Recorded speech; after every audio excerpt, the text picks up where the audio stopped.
Estado Nacional. Diversos sectores señalan paso lento en la ruta a un Plan Nacional de Desarrollo de las Telecomunicaciones. Mientras el Ministerio de Ciencia y Tecnología impulsa nuevos proyectos de ley presentados por diputados liberacionistas, la industria, reguladores y el ente contralor sostienen que la ruta correcta es hacerlo dentro del esquema legal ya existente. ¿Cómo avanza el país en la implementación de la tecnología móvil de quinta generación o 5G? Esto es Estado Nacional.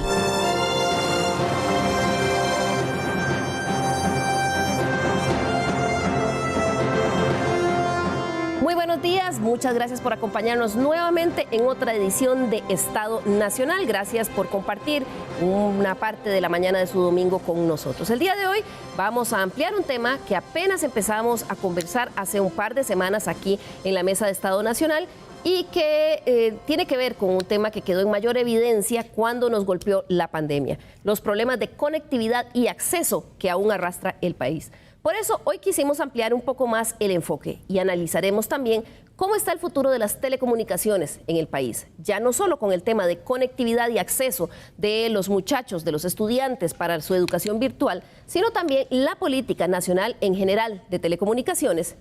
¿Qué sucede con la red de tecnología móvil de quinta generación llamada 5G? Y también veremos si avanza el país en la ruta correcta hacia esa meta o cómo estamos, cuál es el estatus.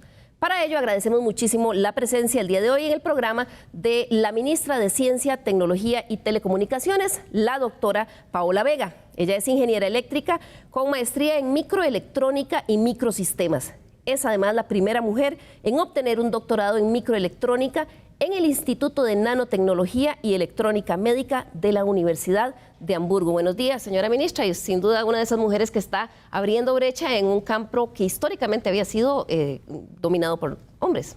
Sí, muchas gracias y ojalá que haya cada vez más muchachas en este campo. Le agradezco la oportunidad de estar aquí con ustedes. Así es el futuro del país y ojalá que cada vez más mujeres estén en estas áreas que llaman STEAM. También nos acompaña el día de hoy, aquí en el programa, el señor viceministro de Telecomunicaciones, Teodoro Willink. Él es también ingeniero con una maestría en la Universidad de Twente, Holanda. Buenos días, señor viceministro, gracias por estar con nosotros. Buenos días y muchas gracias por la invitación y es un gusto poder compartir con todos ustedes. Vamos a hablar hoy de temas técnicos complejos, pero que tienen que ver con el futuro de nuestro país. También está con nosotros el día de hoy el representante de la industria de proveedores de temas de telecomunicaciones y tecnologías de información, el señor Adolfo Cruz. Él es vicepresidente de la Cámara de Tecnologías de la Información, CAMTIC.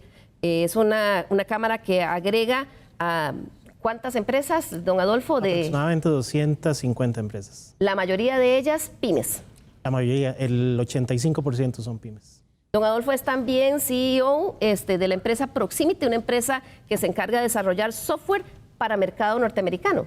Así es, estamos desde el 2009 atendiendo el mercado norteamericano con talento 100% costarricense y ahora ampliando a otras latitudes de Latinoamérica. ¿Cuántas personas emplean ustedes y qué oportunidades de trabajo tienen en este momento en esa industria? Bueno, ahorita somos alrededor de 130 personas y tenemos entre 80 y 100 posiciones abiertas que estamos buscando. Entonces, es un proceso de crecimiento interesante dentro de la pandemia.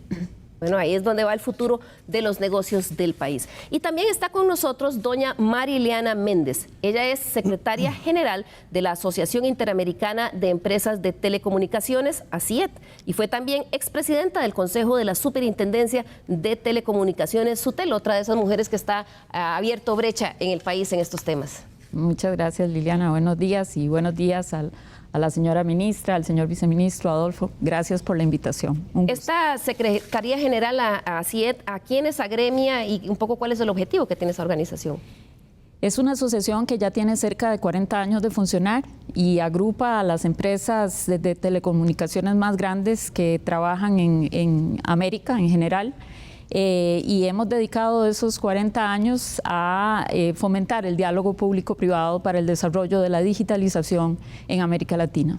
como una contraparte de los gobiernos y de las sociedades en todo el mundo para definir las brechas de estas. Exactamente, o sea, hacemos también estudios en políticas públicas, buscamos mejores prácticas, buscamos precisamente facilitar el diálogo y poner buenos ejemplos de lo que está sucediendo en nuestra región y cómo entre todos podemos mejorar la conectividad y la digitalización de nuestras sociedades.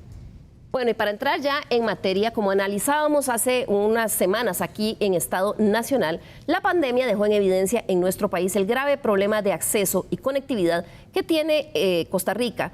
Y el ejemplo más claro fue por el tema de las clases virtuales.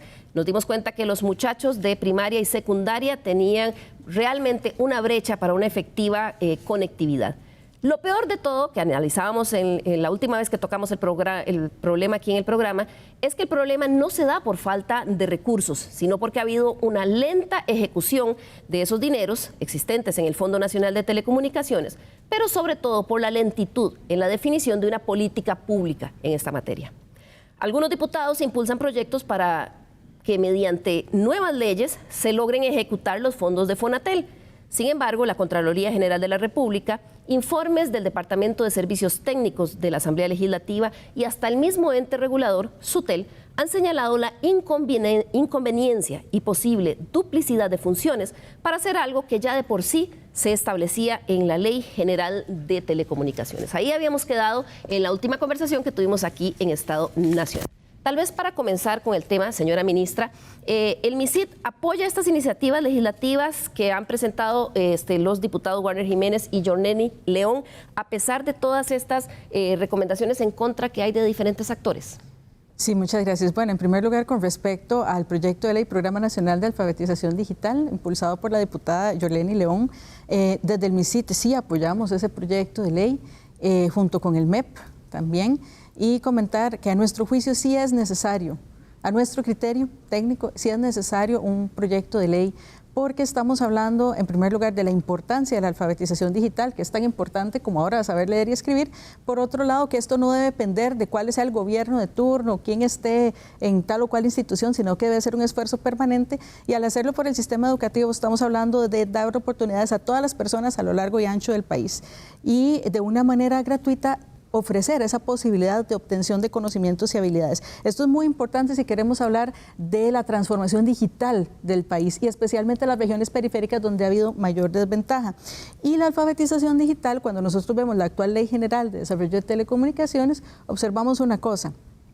Se dice que es para promover el uso y el acceso, ¿verdad?, a las tecnologías de información y comunicación, pero los objetivos solo se refieren al acceso.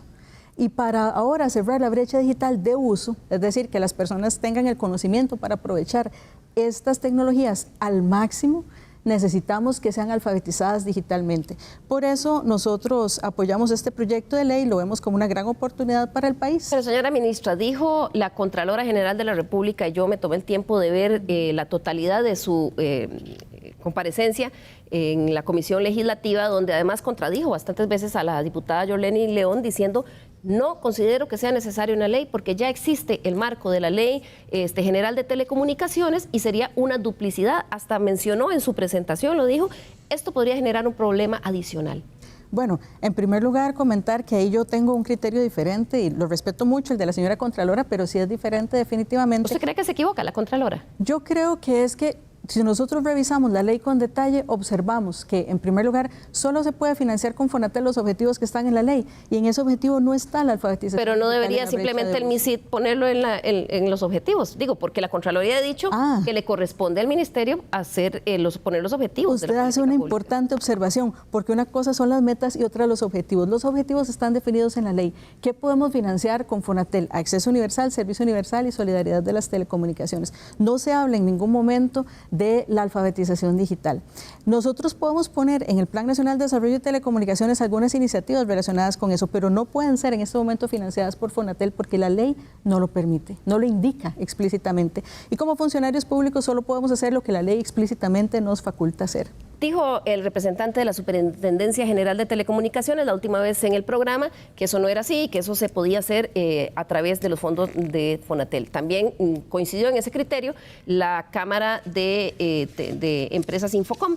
En el caso de CAMTIC, que es la Cámara de Empresas de Tecnologías de Información, ¿ustedes consideran que esos proyectos de ley son necesarios? ¿Es cierto, como dice la ministra, que no es posible hacerlo actualmente lo dice la ley? Sí, bueno, en el caso nuestro compartimos la posición de todas las instituciones que usted acaba de mencionar. Creemos que Contraloría, Asamblea Legislativa, de Servicios Técnicos de la Asamblea y la industria representada en Infocom. Correcto, creemos que con el marco legal normativo actual deberíamos poder avanzar. Además, el tema de meter al Ministerio de Educación en un área donde no tiene el expertise tecnológico necesariamente, nos parece que puede ser contraproducente, además de que puede generar conflictos entre los diferentes marcos jurídicos que existirían en ese momento. Claro. Doña Marilena, la última vez que conversamos sobre esto se hablaba las enormes críticas que ha tenido el Ministerio de Educación en Costa Rica a la hora de ejecutar esto. Las buenas prácticas a nivel latinoamericano que dicen, ¿cómo se enfocan, cómo se deben abordar estos temas? Sí, efectivamente, yo coincido en que la alfabetización digital es muy importante, pero la alfabetización digital tiene que ser un esfuerzo transversal. Este esfuerzo transversal debe cubrir muchas áreas, en educación, en salud, en energía, etcétera. Todos debemos ser alfabetizados digitalmente. Usted lo que dice no solo el proceso educativo. No, sino... es todo, es en su conjunto, porque nosotros no solo nos estamos enfrentando a generar la mano de obra de futuro, sino a transformar la mano de obra que hoy tenemos. Y nosotros en Costa Rica tenemos múltiples ventajas. Tenemos, por ejemplo, al Instituto Nacional de Aprendizaje, que perfectamente puede estar incorporado allí con sus recursos. Tenemos también un esfuerzo por parte de el MISIT en términos de los centros de acceso comunitario a Internet. Ahí también hay un esfuerzo. Pero hay que tener claro una cosa fundamental, que la base de la digitalización son las redes de telecomunicaciones. Ahí es donde precisamente está la base de toda la transformación. Entonces, no podemos con un proyecto que, reitero lo que ustedes señalan, las autoridades señalan como innecesario, desfavorecer el desarrollo de redes de telecomunicaciones, porque ese es el objetivo mismo de Fonatel. Pero en todo caso, este esfuerzo transversal de digitalización debe ser acompañado por un esfuerzo de generación de capacidades, y ahí es donde los recursos de todas las instituciones deben concentrarse, deben fortalecerse, porque es muy importante el presupuesto que ya dispone el Ministerio de Educación Pública para desarrollo de habilidades en términos amplios, en particular las habilidades digitales. Y creo que la unión de los esfuerzos públicos y privados son esenciales en esta materia. Claro, en días anteriores también vimos que la Contraloría General de la República se trajo abajo la adjudicación de una licitación que había hecho la Fundación Omar Dengo para la red educativa del Bicentenario. Es decir, dijo que la forma en que la FOT había adjudicado eso era incorrecta y lo anuló. ¿Ustedes están impulsando esa contratación a pesar de que ese proyecto tiene una parte espejo que está ejecutando Fonatel también? Ok, entonces, para aquí hay varias cosas que explicar. En primer lugar, ver que la alfabetización digital debe ser un objetivo porque es una garantía. Veamos que los objetivos de la ley dice que están en el régimen de garantías fundamentales. Yo tengo que tener garantía al acceso, pero también a que se me den las herramientas para hacer el uso de esas tecnologías. Esto no significa que se vayan a desatender otros proyectos de Fonatel, y eso es muy importante tenerlo claro, porque el nuevo proyecto de ley prevé que el MISIT pueda velar porque no solamente se atiendan necesidades de alfabetización digital, sino que eso no ponga en desventaja los otros programas. Y vamos a ver, ¿por qué se está haciendo en este caso la red educativa en este momento en dos partes? La intencionalidad es en algún momento hacerla en una sola. Se está haciendo en dos partes. ¿Y por qué no desde el principio? Porque es un tema de recursos. Inicialmente el MEP tenía recursos para conectar centros educativos, pero no todos. Y además, en el caso de Fonatel, la ley autoriza que solamente se atienda a población vulnerable. Entonces había que buscar cuáles eran esos centros que clasificaban dentro de regiones de población vulnerable. Entonces hubo que combinar esfuerzos en este momento. Entonces, una parte de los centros educativos la está llevando el MEP, ¿verdad? Con la red educativa. Lo que sí se puede financiar con Fonatel se está planteando por Fonatel, pero eso no significa que no se pueda lograr lo que más bien queremos lograr incluso en el proyecto de ley, que es que sea una sola red que sea apoyada en su totalidad por los recursos de Fonatel y que entonces se le dé esa continuidad, porque requiere un mantenimiento, requiere no solamente implementarlo al inicio, hay que darle una sostenibilidad en el tiempo y hay que acompañar eso de todo ese planteamiento didáctico. Y aunque hay otras instituciones que también podrían apoyar en alfabetización digital, imagínese usted que tenemos la oportunidad de oro de en el sistema educativo tener 1.200.000 personas siendo capacitadas durante todo el tiempo que están en el sistema educativo, que nos permite generar una población realmente muy fortalecida en capacidades. Pero señora ministra, digitales. en ese proyecto de doña Yorleni León no se toma en cuenta, por ejemplo, porque aquí estamos hablando de usar los recursos de Fonatel, sí, pero ese proyecto de alfabetización digital tiene algo en su contenido que tenga que ver con el desarrollo de la malla curricular, porque aquí el problema no es solo que conectar los hogares, sino que los profesores no saben dar clases digitales, los contenidos no están hechos para hacer el delivery en digital. Exacto, tiene usted toda la razón. Por eso se habla de que en el caso de alfabetización digital se incluya también la posibilidad de financiar el contenido didáctico, porque tenemos claro que hay que generar ese contenido didáctico dirigido a la población meta. No es lo Con fondos de Fonatel. Con fondos de Fonatel. Pero eso no es para alfabetización digital. eso no es una función del Ministerio de Educación Pública. Para alfabetización digital. Porque el asunto es, por eso es que el MEP, precisamente al tener el conocimiento experto en las técnicas de enseñanza y aprendizaje, y por otro lado MISIT como experto en tecnología y en las tendencias tecnológicas, es que se ven reflejados en el proyecto de ley para combinar esos esfuerzos. Doña Mariliana, usted como expresidenta de SUTEL, ¿cómo ve ese enfoque que plantea el MISIT en este momento? El Fondo Nacional de Telecomunicaciones tiene un modelo por detrás y ese modelo lo que busca es precisamente llevar telecomunicaciones a aquellos lugares donde no es rentable para los operadores llevarlo y por otro lado atender las necesidades de las personas vulnerables en términos de conectividad. Entonces estamos hablando de oferta por el lado de las redes y demanda por el lado del subsidio a los hogares. Costa Rica tiene un modelo exitoso. Este es un modelo que ha sido reconocido internacionalmente.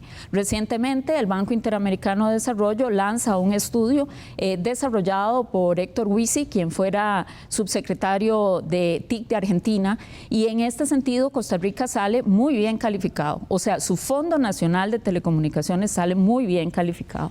¿Por qué? Porque precisamente ataca las dos líneas, ataca tanto oferta como demanda. Pero además no se queda ahí. Cuando ataca la oferta, lo que hace es generar conectividad para los puntos de demanda en esos pueblos. Es decir, no solo llega al pueblo con conectividad, sino que conecta a la escuela, conecta al centro de salud, conecta el CENSINAI y así sucesivamente conecta un CESI si es que lo hay. Se está hablando de un abordaje más integral. Exactamente, eso genera un ecosistema. En ese ecosistema definitivamente se favorece la conectividad de esas poblaciones, pero si del otro lado, ¿qué pasa? Y eso es un fenómeno en América Latina, o sea, en América Latina hay muchos ciudadanos, o sea, prácticamente se está cubierto el territorio en un 80%, pero el otro 20% lo atacarían los fondos de servicio universal, pero tenemos una conectividad del 60%. Entonces hay un gap. ¿Por qué las personas no se están conectando? Es que no pueden pagar las telecomunicaciones a pesar que son muy asequibles. Entonces ahí hay que ayudar. Costa Rica tiene un programa modelo. El modelo es Hogares Conectados. Ahí está llegando a la población más vulnerable, a la que de otra forma no pudiera conectarse. Entonces allí la ventaja que tenemos es que si usted toma Hogares Conectados, que está llegando en este momento, anda alrededor de las 150.000 familias, y todas tienen un equipo, un terminal para poder hacer uso productivo de la conectividad. Allí usted, un esfuerzo del Ministerio de Educación Pública con herramientas, del INA con herramientas, y entrega a estas familias esa posibilidad, esa familia se va a poder alfabetizar digitalmente. Por supuesto, el esfuerzo que se hace en la escuela, porque en la escuela hay otro esfuerzo, la escuela está conectada. Entonces, eso también genera habilidades digitales dentro de los niños que llevarán a su hogar y está comprobado que en los procesos de digitalización va de abajo hacia arriba. O sea, los niños y los jóvenes van a alfabetizar a sus padres y eso genera un círculo virtuoso. Eso está absolutamente bien diseñado. Y usted lo que plantea es que entonces este proyecto de alfabetización digital realmente vendría a llover sobre mojado sobre algo que ya se está haciendo bien, que digamos ha tenido muchas críticas porque durante mucho tiempo estuvo por ahí estancado, pero que ya está avanzando. La misma Contralora lo dijo en la comparecencia en la Asamblea. Estos proyectos vendrían a duplicar. Vendrían a romper el modelo, porque ese precisamente es el modelo que tiene Fonatel muy bien conceptualizado. Entonces viene a romper un modelo de forma innecesaria. Y además tenemos un instrumento de normativa suave como es el Plan Nacional de Desarrollo de las Telecomunicaciones, donde allí podemos integrar en forma mucho más flexible que a través de una ley, integrar los esfuerzos de esas instituciones precisamente para llevar esa formación digital a los más vulnerables. Don Adolfo, hace unos días, unas semanas, hubo una reunión entre una parte de la industria representada en Infocom con el MISIP, donde ellos, plantearon a la opinión pública que sentían que el MISIP había relegado los grandes temas urgentes en cuanto a asuntos de telecomunicaciones por andar impulsando estos proyectos de ley innecesarios. ¿Ustedes creen que eso es lo que ha pasado? ¿Ustedes sienten que el enfoque del MISIP se ha desviado por ir detrás de estos proyectos? Creo que definitivamente como país tenemos un problema de visión integral. Tenemos un problema de definición de política pública que nos permita conectarnos con la velocidad que el mundo lleva hoy en día. Todo este tema que doña Marilena mencionaba no solo tiene que ver con el tema de llevar alfabetización y además conectividad, sino que veamos el escenario. Tenemos una industria robusta de tecnología actualmente concentrada básicamente en el GAM. Exitosa en medio de la pandemia, básicamente trabajando a pleno empleo y contratando gente, pero no lo podemos llevar a las zonas rurales del país, básicamente por la falta de infraestructura que se tiene. Entonces, como país necesitamos una visión más de no solo resolver lo que ya tenemos mal, sino de conectarnos con lo que viene. Porque si no, dentro de 5 años vamos a estar discutiendo de temas que hoy tal vez no son urgentes, pero dentro de 5 años ya vamos a estar tarde. ¿Hay falta de visión, señora ministra? Sí, muchas gracias. Aquí hay dos temas que complementar con respecto a la visión. En primer lugar, como mencionaba doña Marilena, precisamente como la alfabetización digital va de los más jóvenes principalmente, que transfieren conocimiento a las personas más adultas, entonces es que debemos garantizar este Programa Nacional de Alfabetización Digital y debe ser permanente. Pero dice doña Marilena que eso ya lo está haciendo el Fonatel. ¿Por qué pasar de pronto los fondos? No lo está haciendo, porque ahorita lo que se ha estado trabajando es en la conectividad, no en la capacitación de las personas. Y ese es un ecosistema incompleto, porque entonces el problema es que cuando se retiran los subsidios de Fonatel, ¿qué sucede? Si las personas no adquirieron todo el conocimiento para realmente explotar, ¿verdad?, productivamente esas tecnologías, entonces no se logra la movilidad social. Pero señora ministra, ¿qué garantiza que el MEP sí lo va a hacer? Porque hace apenas dos o tres semanas vimos en la prensa los resultados lamentables de ejecución del Ministerio de Educación Pública en un fideicomiso para infraestructura de escuelas. Ya no estamos hablando de tender redes ni conectar hogares.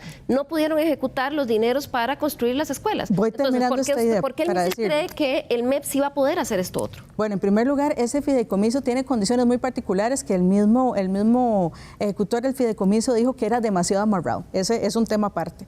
En este caso... O sea, ¿usted justifica los problemas que hubo de ejecución en el MEP? Yo digo que no podemos comparar una cosa con la otra porque tratan temas diferentes y porque tienen condiciones diferentes de ejecución. En este caso, como estábamos diciendo, si yo no logro que las personas se alfabeticen y realmente logren esa movilidad social, que eso se logra con el acceso y el conocimiento, entonces resulta que se retiran los subsidios y las personas no pueden entonces tener condiciones económicas para pagar ese servicio de telecomunicaciones y volvemos como estábamos al inicio. Claro, pero usted está hablando aquí ya de un tema, digamos, de conexión. Bueno. Este planteamiento que hizo Infocom hace unos días decía...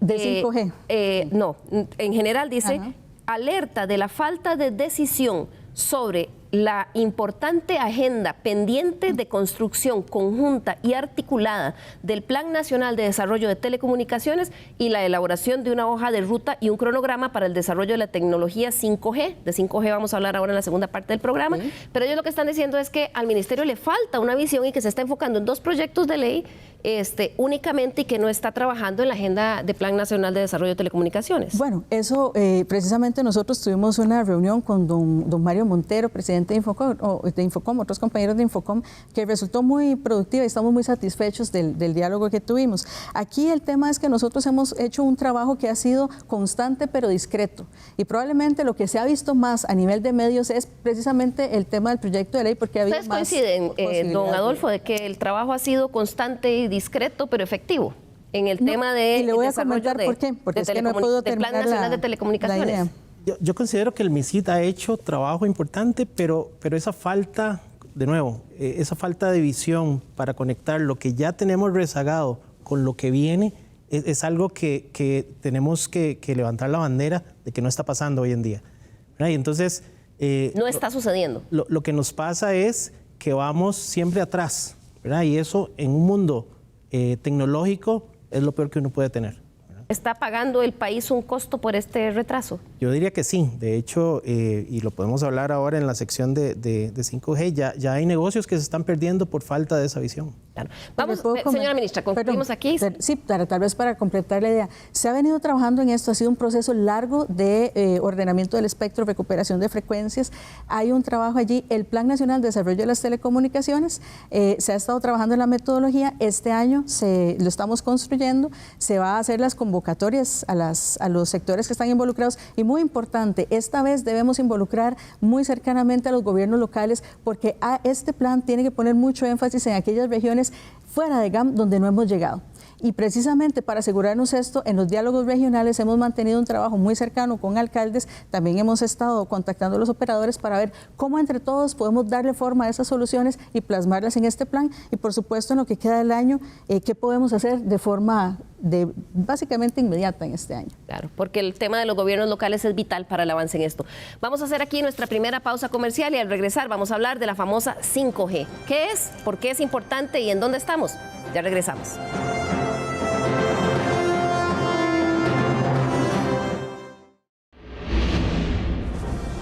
Les recordamos nuestro correo l.carranza@teletica.com. Escríbanos, nos interesan mucho sus observaciones, indicaciones, críticas y sugerencias para los temas que tratamos acá. Gracias por continuar con nosotros. Hoy que estamos conversando sobre si el país camina en la ruta correcta hacia un Plan Nacional de Desarrollo de las Telecomunicaciones. La primera parte del programa hablamos sobre los problemas de conectividad y acceso que sufrieron los estudiantes de primaria y secundaria para una educación virtual que desnudaron el problema que teníamos, y también sobre las críticas que ha habido a el énfasis que ha hecho el Ministerio de Ciencia y Tecnología en apoyar 2 proyectos de ley de 2 diputados de Liberación Nacional en el Congreso, aunque la Contraloría General de la República, el Departamento de Servicios Técnicos de la Asamblea Legislativa y la industria en general dicen que ya el marco de la Ley General de Telecomunicaciones permite que esos fondos se sigan ejecutando. Vamos a ver ahí un poco las cifras que tiene el Fondo Nacional de Telecomunicaciones, que está conformado por el aporte que realizan los operadores del sistema. Según la página web de Fonatel, dice el aporte de esta entidad a la educación, dice centros educativos con internet 1.398, centros educativos con dispositivos 335, menores en los hogares conectados 247.782, y hablan de estudiantes, usuarios de las zonas con internet inalámbrico 486.000 y dispositivos entregados a centros educativos 26.388. Hace algunas semanas el presidente de Fonatel, de Sutel, del Consejo de Sutel, también nos habló de los proyectos que ya estaban en adjudicación para continuar con este proceso. Otra de las críticas que ha habido al Ministerio de Ciencia y Tecnología en los últimos meses ha sido con respecto a la ruta, si el país está siguiendo la ruta correcta hacia la tecnología 5G. Quizás usted se pregunta, ¿qué es esto? Vamos a ver esta nota con un pequeño recuento que nos facilitó la Superintendencia General de Telecomunicaciones para entender un poco qué es esto de 5G y por qué el país debería estar preocupado por entrar en esta tecnología. En telecomunicaciones, 5G son las siglas utilizadas para referirse a la quinta generación de tecnologías de telefonía móvil. Esta tecnología se caracteriza por hacer un uso más eficiente del espectro radioeléctrico, mejorar notablemente notablemente la velocidad y latencia y permitir la conexión a múltiples dispositivos. Para entender esta evolución es importante repasar los alcances de los predecesores de las redes de quinta generación. El 1G permitió las llamadas telefónicas inalámbricas, permitiendo movilidad. El 2G revolucionó con la llegada de los SMS o mensajes de texto. Un paso adelante, 3G permitió una conexión limitada a Internet. Sin embargo, esta tecnología permitió la llegada de los primeros teléfonos inteligentes y la navegación web. La llegada de 4G nos permitió altas velocidades de navegación en los teléfonos, videollamadas, entre otros. Gran parte del mundo ya utiliza la tecnología 4G, que permite descargar videos, música y fotos en dispositivos móviles. Sin embargo, 5G va más allá y permitirá ampliar no solo la cantidad y variedad de dispositivos conectados, sino que con mayor velocidad y con un retardo en el envío de información prácticamente imperceptible. Las redes de quinta generación tienen tres características principales. La velocidad en 4G es de 1000 megabytes por segundo, mientras que en 5G es de 20 gigabytes por segundo. Los usuarios hoy tienen una experiencia de velocidad de 71 megabits por segundo y con 5G será de 1400 megabits por segundo, 20 veces más rápido.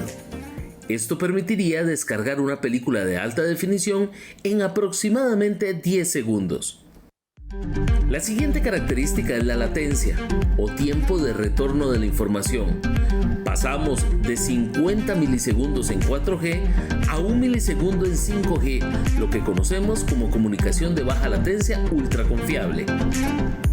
Este retardo es prácticamente imperceptible y facilitará las aplicaciones identificadas como de misión crítica, por ejemplo en medicina. Un médico podrá realizar procedimientos de manera remota prácticamente en tiempo real.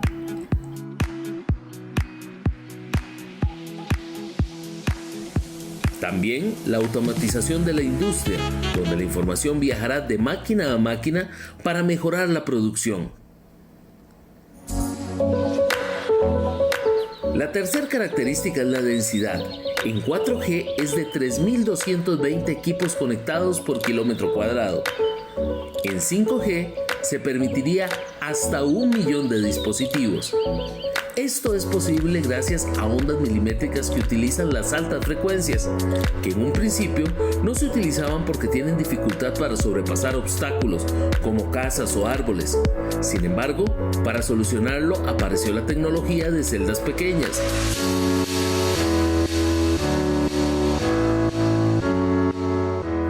Con infraestructura tradicional de largo alcance, como se puede apreciar, los usuarios de los teléfonos 1 y 2 tendrían problemas para recibir la señal por la cantidad de obstáculos. Pero la colocación de miles de celdas o estaciones pequeñas de corto alcance amplía de modo eficiente la capacidad y logra esquivar los obstáculos. Esta tecnología permitirá tener conectadas a las grandes ciudades. Muy pronto, los automóviles tendrán comunicación continua entre sí a través de 5G. Cuando un vehículo encuentre un peligro en carretera, advertirá a otros carros reduciendo la capacidad de un accidente, o permitirá que bien sus pasajeros puedan entretenerse jugando videojuegos, enviando música o fotos con pasajeros de otros vehículos. En medicina, una ambulancia podrá compartir en tiempo real la información de salud del paciente que traslada, observaciones del personal de emergencia para preparar la llegada y atención de ese paciente en el hospital. Esos son solo algunos ejemplos de las cosas que se podrían hacer a futuro con esto que se ha llamado el desarrollo tecnológico futuro en la red de tecnología móvil de quinta generación 5G. Doña Mariliana, tal vez para comenzar, ¿Por qué esto es importante y en qué estado está en el mundo esto de 5G? Porque muchos se preguntan, bueno, es que el 5G es para que yo pueda bajar más rápido información en mi teléfono. No, aquí estamos hablando de la posibilidad de desarrollo a futuro de una economía diferente. Exactamente, sí, es una verdadera transformación. Como pudimos ver en el video, en forma evolutiva, las anteriores generaciones iban mejorando las capacidades y servicios al usuario. La 5G hace un cambio radical y lo que se convierte es en una herramienta esencial para el desarrollo de la industria 4.0, para la hiperconectividad, para generar modelos de negocio que en este momento ni siquiera tenemos visualizados. Ahí es donde está la 5G. ¿Cuál es el estado en el mundo? Bueno, prácticamente los países desarrollados tienen en su totalidad ya las licitaciones efectuadas y adjudicadas. Europa, por ejemplo, en la banda de 3.5 la asigna desde el año 2017. O sea, países desarrollados donde Corea del Sur quizás es el líder a nivel mundial. América Latina no se ha quedado atrás. América Latina, ya Chile tiene su primera licitación de espectro radioeléctrico terminada y espera hacer una segunda en lo que resta del año. Y ahora podemos revisar algunos otros casos muy interesantes de países que están preparándose para recibir la 5G. Estamos hablando de Perú, de Colombia, de Brasil, de República Dominicana. O sea, son países que ya preparan toda su infraestructura para recibir el 5G, no solo para hacer la licitación, porque aquí hay dos temas. Hay una de cortísimo plazo. Costa Rica debe abocarse a no ser un consumidor de tecnología, ser un productor de tecnología. Y para ser un productor de tecnología necesita hacer pruebas ya. Eso es ya. En el mediano corto plazo sí necesita pasar por el proceso de las subastas de espectro radioeléctrico, que ya de por sí toman tiempo, porque tiene que diseñarse, tiene que definirse cuál es el precio base de puja, tiene que pasar por una serie de etapas propias de una licitación pública internacional, y entonces ese esfuerzo, si bien empieza ya, dará frutos en el mediano plazo. Ahí es donde viene el tema de cuál es la visión país, porque una de las observaciones que han hecho algunos sectores es que el país tiene que tomar una decisión sobre cuál será la hoja de ruta para el cronograma para el desarrollo de esta tecnología 5G en el país. Y para eso, don Adolfo, el país entonces el Estado debe definir qué va a hacer con unas bandas del espectro radioeléctrico. Tal vez si comentamos qué es lo que la industria siente que no se ha avanzado. ¿Cuál es la decisión que no se ha tomado? Sí, el país debió haber tomado decisiones ya hace rato. Hoy sería el momento de estar haciendo estas pruebas que ya Mariliana mencionaba. Las redes 5G están orientadas, como bien decía ella, hacia la industria. Tienen un enfoque más empresarial. Si bien nosotros como usuarios vamos a poder disfrutar todas las características que mencionaba el video, están diseñadas para la generación de nuevos productos y servicios de tecnología, muchos de ellos que hoy ni siquiera nos imaginamos. Van a ser innovaciones y disrupciones tecnológicas. En el caso de la industria, nosotros como desarrolladores de tecnología requerimos de poder hacer justamente pruebas para todos los procesos de innovación. Y para eso tienen que usar estas bandas que en este momento no están disponibles. Claro, y además tiene una particularidad muy importante, y es que esto es un proceso de desarrollo de tecnología que no se va a dar en los próximos 6 meses ni un año. Esto nos va a tomar probablemente 10 años el despliegue completo de las redes 5G, y va a tener que coexistir con las redes actuales, 4G, incluso 3G. ¿Qué pasa? Que como el mundo está moviéndose hacia eso, todos los productores de equipo y de hardware empiezan con una banda en específico o un grupo de bandas limitado para economías de escala de producción de equipo. Y los países lo adoptan de esa manera. Europa, Estados Unidos, la mayoría de los países de América Latina están trabajando sobre las bandas de 3.5 principalmente, y algunas otras como 2.6 y demás. En nuestro caso, requerimos de ese tipo de bandas porque Costa Rica es un mercado muy pequeño para pretender que las operadoras y las telefónicas y los productores de hardware hagan algo específico para nuestro país. Debemos montarnos en el tren mundial que ya echó a andar hace rato. Entonces, al no tener acceso hoy en día a ese tipo de bandas, limita básicamente la posibilidad de realizar pruebas y esencialmente somos una industria exportadora. Entonces tenemos que utilizar las bandas de los países a donde vamos a exportar, Estados Unidos, Europa, Japón, Asia, y hoy eso no es una posibilidad en Costa Rica. Ahora, entiendo, señora ministra, o no sé si el señor viceministro, con quien es el más indicado, el tema técnico, entiendo que estas bandas de las que habla don Adolfo, la de 2.6 a 3.5, en este momento están en manos de entidades estatales como el ICE y RACSA. ¿Cómo está en este momento el avance, señor viceministro, del proyecto? ¿Cómo está el tema de la definición país? ¿Qué vamos a hacer con ese espectro radioeléctrico? Sí, muchas gracias. Definitivamente el trabajo en estas bandas y en todas las bandas para habilitar 5G está planteado en una ruta 5G que ya viene propuesta en el Plan Nacional de Desarrollo y de Inversión Pública y que por supuesto venimos también trabajando los diferentes instrumentos que existen. Cuando estamos pensando en hacer un trabajo de integral para habilitar la 5G, estamos pensando en diferentes bandas de frecuencias, como salía en la nota. Entonces hablamos de bandas bajas de 700 MHz que son importantes para poder llegar a zonas rurales y cubrir grandes extensiones de terreno con poca densidad. De bandas medias que pueden ser 2300, 2600 y 3500 y sus extensiones, y bandas altas de 26 gigas y 28 gigas para las altas densidades como venían en la nota. Claro, pero de estas de 2.6 a 3.5 de las que ha hablado la industria y que están en este momento en manos de ICE o RACSA, no sé de quién, ¿cuál es la decisión del país? ¿El país las va a adjudicar? ¿Va a salir a un proceso de adjudicación? ¿Las va a recuperar del ICE y RACSA y las va a adjudicar? ¿O cuál es la decisión país? Bueno, los procesos jurídicos son muy importantes respetarlos según la normativa que existe.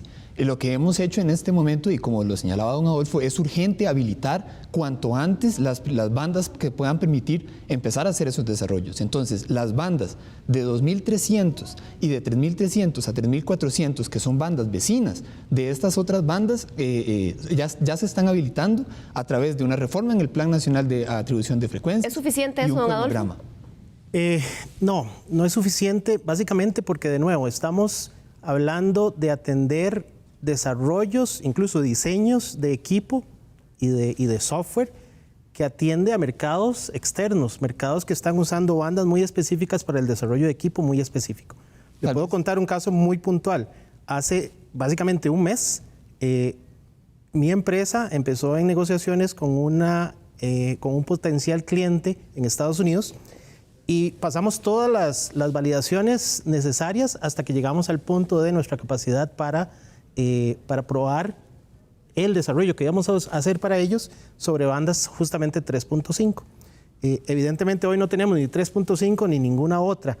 Tampoco hay una claridad de cuándo va a pasar eso, ¿verdad? Y entonces ya solo eso es un problema.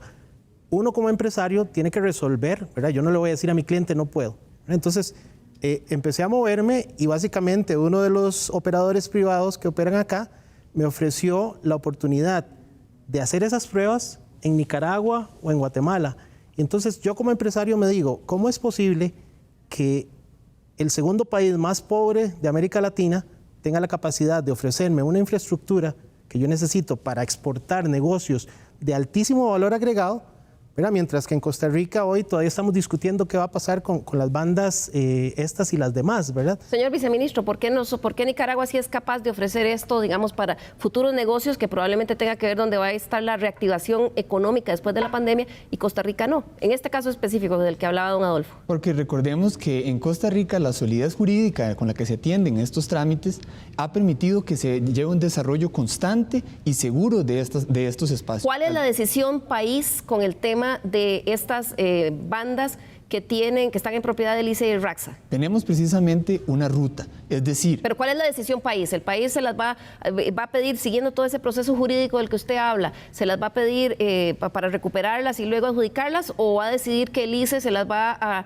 alquilar a otros proveedores? No, definitivamente se debe respetar los procedimientos jurídicos y se deben atender con urgencia. Es decir, estamos totalmente conscientes de la importancia y el valor de esas bandas. Bueno, pero ¿cuál es la decisión? Señor ministro, es que usted me dice el proceso y que son valiosas, sí, pero ¿cuál es la decisión país? La decisión país es tomar el proceso que corresponde y que está establecido en la normativa cuanto antes. Me vuelve a contestar una cosa que no dice nada. Señor ministro, ¿el Estado costarricense va a recuperar esas bandas del ICE-RAXA o no? Para poder determinar si se deben recuperar, deben determinarse si efectivamente se están usando de una manera incorrecta. El proceso de determinar si se decide de una manera, si se usa de una manera incorrecta, es lo que nosotros estamos conscientes que puede suceder o pueden suceder algunos otros. Pero señor viceministro, yo entiendo, sé que el 19 de julio del 2019 el MISIT envió un oficio al ICE planteándole la posibilidad de empezar a analizar este tema, de ver cuáles son las bandas que tienen que recuperar. Entiendo también que el 11 de octubre del 2019 vuelven a enviar un recordatorio de que eso está en proceso y que en noviembre del 2019 el ICE contesta que sí, que hay una comisión que ya se integró para determinar cuáles son esas bandas y si se van a retirar, si se van a restituir al Estado o no. ¿En qué estado está ese proceso? El proceso se interrumpió, como usted bien lo indica, desde 2019 y se ha retomado y se está estudiando en este momento. ¿Cuándo se retomó? ¿Cómo? Mediante, o sea, hay un escrito, hay un documento, hay una comisión. El proceso se retoma con el trabajo técnico del equipo jurídico, técnico y de ingeniería y por supuesto ¿de quién? De jerarcas dentro del Ministerio de Ciencia y Tecnología para definir cuál es el proceso jurídico que corresponde para poder implementarlo, como estábamos diciendo, cuanto antes por el reconocimiento de esa urgencia que existe. María Liliana, viendo cómo ha avanzado el resto de Latinoamérica, ¿cómo ve esto, esto que está planteando el ministro, que prácticamente lo que dice es que están en un análisis jurídico? Bueno, según entiendo yo, desde el año 2017 el ICE reportó que los servicios, el grupo ICE reportó que los servicios que estaba prestando sobre las bandas de 3.5 se retiraban comercialmente de mercado porque no funcionaron, que fueron las bandas que se usaron para WiMAX. O sea, hay cerca de... No sé, habrá un total de 10 informes de la SUTEL donde habla de cómo se están usando las bandas, qué es la ocupación que tiene y además de eso hay un elemento fundamental. O sea, el instrumento jurídico está en la ley. No hay mucha vuelta de hoja, digamos así, lo que está ahí es lo que hay que ejecutar, pero además ya hay experiencia, porque ya se recuperaron frecuencias. Incluso la primera vez fue difícil, pero hoy ya tenemos alguna experiencia. Y además de eso, existe también en la ley el uso experimental. Una cosa es que se encuentren las bandas asignadas registralmente, o sea, están a nombre de un operador, y otra cosa es que estén utilizándose. En este caso, las bandas no se están utilizando. Estas que decimos que están en la banda que se llama la cuna del 5G es la banda de 3.5. El señor viceministro señalaba 100 megas ahí. En realidad los países están extendiendo esa banda porque está comprobado que se ocupan continuos 100 megas, de 80 a 100 megas continuos para lograr eficientizar el servicio 5G. Entonces, en esos 80 a 100 megas hay necesidad de ampliar la banda, además de eso. Pero sobre todo los instrumentos jurídicos están probados y hay que asignar permisos experimentales ya.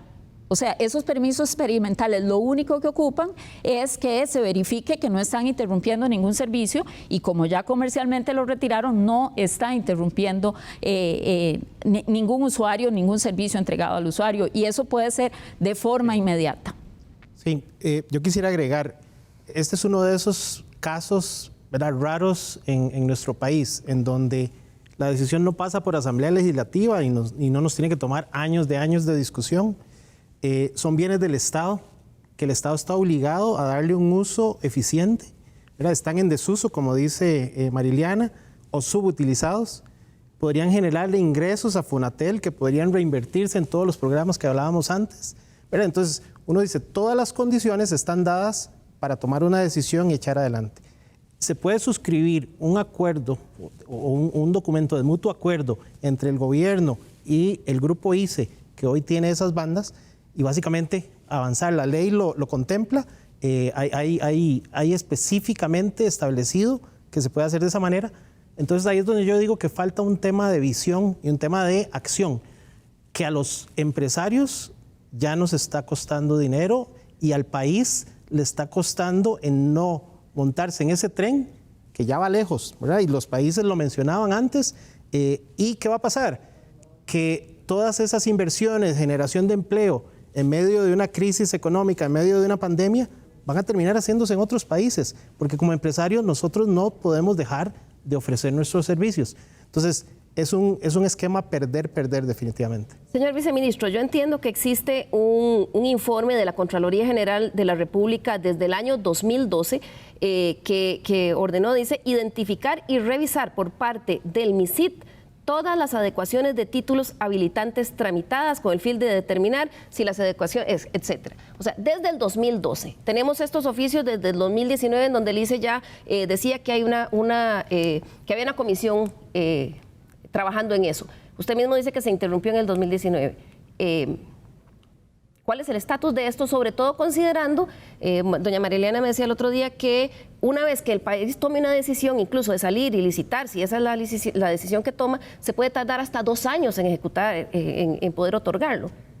Sí, efectivamente, la indicación de la Contraloría viene del 2012 y como usted bien lo decía, nos compromete a atender todas las licitaciones. Estos no son 100 ni 200, ¿verdad? Estamos hablando de varias cientos y precisamente el MISIT ha ido atendiendo estas adecuaciones conforme ha ido identificando las diferentes oportunidades. Entonces, en el tiempo, desde 2012 se ha ido avanzando y en este momento, como lo indicaba doña Mariliana y don Adolfo, nosotros identificamos la importancia de atender esto y no estamos quitando la mirada ni estamos desentendiendo esto, sino más bien pero ¿cuánta prioridad tiene para ustedes en el MISIT, señor viceministro, el proceso de 5G y determinar si estas bandas de 2.6 a 3.5 MHz van a ser recuperadas por el Estado y sacadas a licitación? Tienen una prioridad tan alta que precisamente nos estamos asegurando de que lo que vayamos a hacer sea sólido y sea justo y sea tan razonable para todos los actores, tanto como para los operadores que están atendiendo,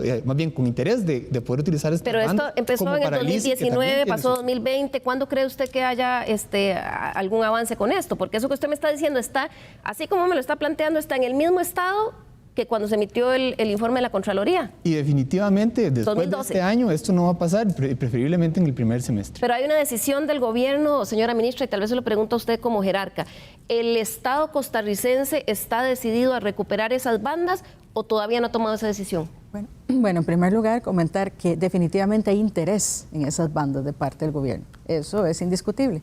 Claro que, vamos a ver, podemos verlo como un camino donde se van llevando 2 cosas en paralelo. En primer lugar, la liberación de espectro adicional, además de esas bandas, que se ha ido haciendo en paralelo atendiendo lo que dice la Contraloría, y eso nos está habilitando a realizar preparar todo para el primer concurso de IMT.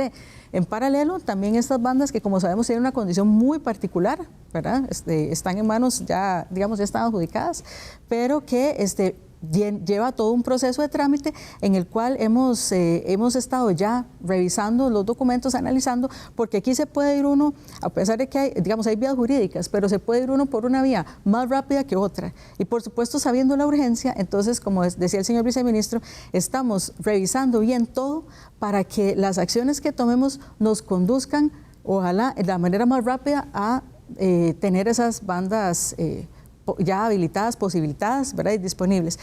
Si cometemos un error, ¿verdad? Si por hacer un análisis precipitado nos vamos por un camino más largo, eso nos perjudica a todos. Entonces, por eso es que estamos teniendo sumo cuidado con lo que estamos haciendo y, como dice el señor viceministro, le estamos dando una prioridad muy alta, máxima prioridad en el ministerio. Bien, se nos acaba el tiempo y sin duda esto va a requerir un programa más, en donde probablemente vamos a incorporar también al Instituto Costarricense de Electricidad y a otros proveedores para esta decisión país. Voy a cerrar con una reflexión de 1 minuto, así van a oír la campanita y ahí tienen que cerrar. Voy a comenzar con usted, señor viceministro, su conclusión en 1 minuto. Muchas gracias. Nada más recordar que el trabajo del reducir la brecha digital es algo amplio que tiene diferentes componentes, desde la cuestión de solidaridad para las zonas vulnerables, desde la parte móvil, de la parte fija, hasta la tecnología de punta, como es la quinta generación, para potenciar altos emprendimientos tecnológicos en Costa Rica. Entonces, la visión del país y del MISIT para poder promover estos desarrollos es integral e incluye desde el Plan Nacional de Desarrollo de Telecomunicaciones, proyectos de ley y acciones jurídicas y técnicas que son necesarias para que todo esto, todo el ecosistema de telecomunicaciones integralmente pueda desarrollarse de la mejor forma en el país. Muchas gracias, señor viceministro. Continúo con usted, don Adolfo, en representación de la Cámara de Tecnologías de la Información. Sí, gracias. Las redes de quinta generación definitivamente son un cambio de paradigma que va a cambiar el mundo tal y como lo conocemos hoy. Costa Rica tiene todas las características para ser un jugador estrella en ese nuevo escenario. Tenemos una industria robusta, tenemos niveles de educación altísimos, estamos en una posición geográfica privilegiada de cara a mercados gigantescos como el de Estados Unidos, de manera que tenemos las condiciones necesarias para poder ser exitosos en ese proceso. Pero tenemos que tomar decisiones y tenemos que tomar acción. El tema de las velocidades en las que se ejecutan las cosas en este país nos está dejando atrás. Las tecnologías no permiten demasiado análisis. Necesitamos ser mucho más competitivos. Ya hay países que nos llevan ventaja. Y de nuevo, mi mayor preocupación es que en el momento en que esto se atrase más, los empresarios, ¿verdad? Y esto no es un tema de empresas, esto es un tema país, van a hacer sus inversiones en otros países. Muchas gracias, don Adolfo. Señora ministra Paola Vega, ministra de Ciencia y Tecnología. Muchas gracias. Sí, el futuro del país lo vemos que tiene 3 componentes fundamentales: conectividad, tecnología avanzada y conocimiento. Para la conectividad, recordemos, estamos con el nuevo Plan Nacional de Desarrollo de las Telecomunicaciones, además de las acciones que tenemos ahora. En ese plan debemos considerar el avance en las zonas rurales, aquellos lugares donde no hemos llegado, y ese será el énfasis del nuevo plan. Por otro lado, tecnología avanzada, como mencionaba precisamente don Adolfo, el tema de 5G, donde continuamos avanzando en esa ruta y vamos a seguir avanzando para proveer en la mayor celeridad que nos es posible, de acuerdo con los aspectos administrativos y jurídicos que haya que respetar, pero que vamos a seguir avanzando lo más pronto posible para lograr esas capacidades tecnológicas en el país. Y conocimiento, porque las máquinas, porque la conectividad no se usa sola. Hay personas detrás de esas computadoras, hay personas que están utilizando el Internet, y esa es la oportunidad para que todas las personas en nuestro país, de aquí en adelante, todas las generaciones de costarricenses puedan tener el conocimiento para desarrollarse y tener esas oportunidades del futuro. Y para eso el Programa Nacional de Alfabetización Digital, que necesita definitivamente estar por ley. Muchas gracias, señora ministra. Concluimos con doña Mariliana Méndez, de la ACIET. Gracias. Yo tengo aquí 3 palabras: coherencia, transversalidad y diálogo. O sea, realmente necesitamos hacer un esfuerzo conjunto para cerrar las brechas. Si todas las entidades públicas que hoy están involucradas en el desarrollo de habilidades unen esfuerzos, hace que esto funcione mucho más rápido y mucho más fácil. No es necesaria una nueva ley. Ya lo dijeron las autoridades claramente, pero adicional a esto no podemos romper un modelo que es un modelo exitoso, que ha dado resultados, que ha cerrado brecha y que tenemos que seguir construyendo. Esto por el lado de la agenda de solidaridad, que es solo un pedazo del Plan Nacional de Desarrollo de Telecomunicaciones. El otro pedazo es el tema del avance tecnológico, y no podemos dejar de lado el 5G. Todos los países en América Latina habilitan desde ya las pruebas. Estamos hablando que Colombia ya tiene un laboratorio de pruebas. Así que Costa Rica lo hace perfectamente si tenemos voluntad política. Muchas gracias a todos nuestros invitados. Sin duda, este es un tema que seguiremos tratando aquí en la Mesa de Estado Nacional, porque eso depende en mucho el futuro económico del país. Muchas gracias por su compañía. Nos vemos la próxima semana aquí de nuevo en Estado Nacional.